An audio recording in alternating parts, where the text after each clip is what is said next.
ও তুমি দেবে না, দাও ছোড়ো, দাও দি দাও, দি দাও,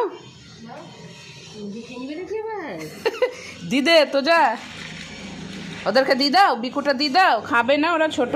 ইমা ওই দা তোর বেটা মুখে এসে দেখছি টুকি দিচ্ছে, মা দুই ছাড়িয়ে আমি দিলাম। এই ভাঙা বিস্কুট অনেক আছে, এই যে একটা দিচ্ছে, এই গায়ে পড়ছে।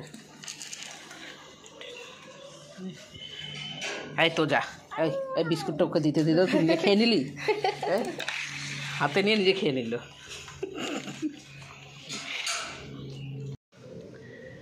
হ্যালো বন্ধুরা, welcome back to Priyanka JoJo blog. তো কেমন আছো সবাই? আশা করি সবাই খুব ভালো আছো, আমিও ভালো আছি আর সবসময় ভালো থাকবে। আজকে হচ্ছে বৃহস্পতিবার, এখন 12:15 মতন বাজছে। আমি আমার ব্লগটা শুরু করলাম। আমি একদম রেডি হয়ে গেছি, স্নান টান সব কমপ্লিট, আমার সকালে খাওয়া দাওয়া কমপ্লিট, আমি রেডি হয়ে গেছি। আমি এখন বেরোবো। এখন বেরিয়ে যাব প্রথমে বালুরঘাট বাস স্ট্যান্ড থেকে বাস ধরবো, বাস ধরে যাব মালদা থেকে নবদ্বীপ ধাম ধরে বাড়ি যাব একদম। আজকে ব্রেক জার্নি হবে, কারণ বালুরঘাট থেকে প্রত্যেকটা দিন খাগড়াঘাটের জন্য ট্রেন যায় না, সপ্তাহে 2 দিন বাদ দিয়ে প্রত্যেকটা দিন যায়। তো এবার আজকে ট্রেন নেই কোনো। এবার আমার কালকে যেহেতু অফিসে যাব, জয়েন করবো, তাই আজকে আমাকে বেরিয়ে যেতে হবে। আমি বেরিয়ে যাব। আমার দেখো ব্যাগপত্র সব গোছানো কমপ্লিট হয়ে গেছে, রেডিও হয়ে গেছি। তবে পুচন থাকবে আজকে, থাকবে বলতে এখন থাকবে কটা দিন, মাসি বাড়িতে থাকবে। ওর তো পরীক্ষা টরীক্ষা হয়ে গেছে, কটা দিন থাকবে, তারপরে ও ফিরবে। আবার মা বোনরা যখন আসবে তখন ফিরবে। তো একটু খারাপ লাগছে, কারণ পুজন কাছে আমি এর আগে কোনো দিন থাকিনি বলতে একদম ও যখন ছোট্ট ছিল তখন আমার প্রায় 10-11 বছর আগে, আমি আগে যেখানে এনজিওতে জব করতাম ওখানে জয়েন করে আমার লখনৌতে ট্রেনিং পড়েছিল 7 দিন। তখন 7 দিন ওকে ছাড়া ছিলাম। তখন ও ছোট্ট ছিল অনেক, এখন অনেকটাই বড় হয়ে গেছে, তো ওকে ছাড়া থাকবো। এবার আমার একটু তো খারাপ লাগছে, একটু কষ্ট হচ্ছে। তো বোনরা পরের সপ্তাহে যখন যাবে তখন ওকে নিয়ে আসবে। তো চলো, আমারও এখন টাইম হয়ে গিয়েছে, আমিও বেরোবো। এই দেখো এইদিকে তোজো স্নান টান হয়ে গেছে, এখন খেলছে। আর এইটা এখানে বসে আছে, এখানে এই যে সিনচ্যান দেখছে।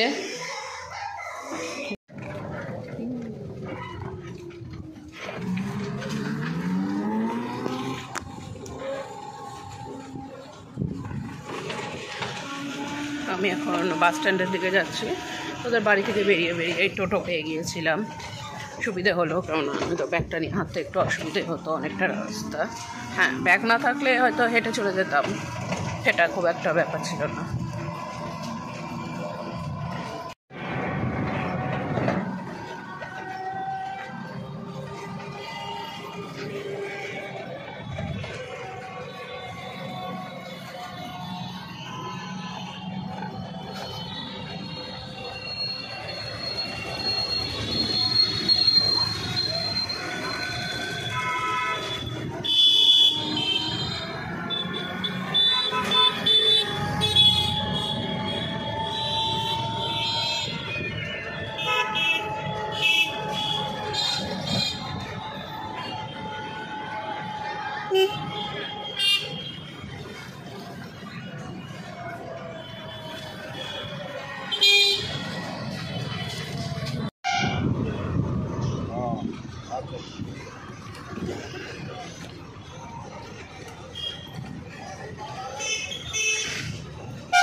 দেখছি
এখন বেশি বাজেনি, 8:10-15 মতন হবে। আমি বাস স্ট্যান্ডে পৌঁছে গিয়েছি, বহরমপুর বাস স্ট্যান্ড। তো এখান থেকে এইবার আমি টোটো করে বাড়ির দিকে যাব। তো এতক্ষণের জার্নিটা তো তোমরা দেখলেই। তো চলো তাহলে আজকের ব্লগটা এখানেই শেষ করছি। দেখা হবে আগামীকাল আরও একটা নতুন ব্লগ নিয়ে। আজকের মতন টাটা।